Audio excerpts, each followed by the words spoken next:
First, the fish, then birds, now tourists. The whole idea of being here is being near the ocean.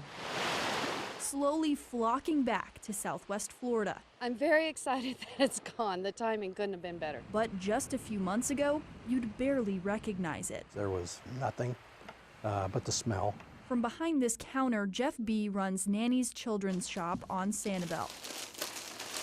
My daughter asked me to loan her the money to buy this, and now I'm in here occasionally. He's used to seeing crowded beaches and steady business, but this summer, Tourists in particular just didn't show up. without them, he says his sales went down 50%, and in the meantime, he had to lay off his only 2 employees. Have you ever had to do that before? No. And he's not alone. The state's Department of Economic Opportunity, or DEO, sent out surveys to businesses all over the state to gauge the impact of the water crisis. Just over 400 businesses responded. In Lee, Collier, and Charlotte, at least 400 employees got laid off, and at least 10 businesses say they had to close temporarily. It's almost eerie, the lack of people.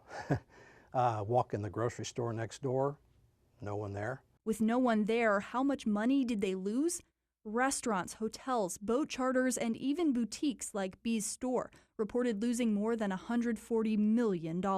And Southwest Florida took the brunt of it, roughly $122 million.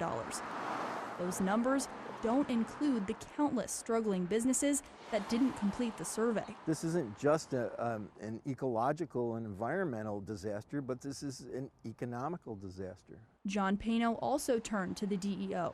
He owns CGT Kayaks in Bonita Springs.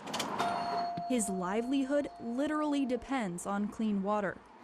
We have trouble with all kinds of things, from falling behind on rent to utilities to having to not pay employees. And red tide sent more than just a ripple through the local economy. We lost our whole summer industry paddling in the water. So what's next for B and Pano? People are at least coming in and spending a little money. I don't think this is going to put us out of business, no. With season already here, other than a permanent solution to the water crisis, they're really only asking for one thing. It's not perfect yet, but it's much, much better. Please come on back.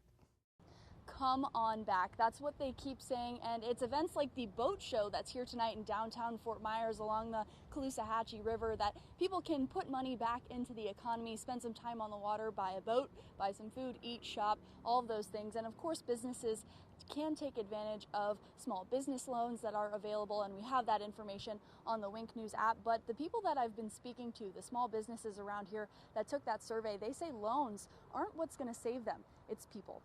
Live in downtown Fort Myers, I'm investigative reporter Sarah Girard, Wink News now.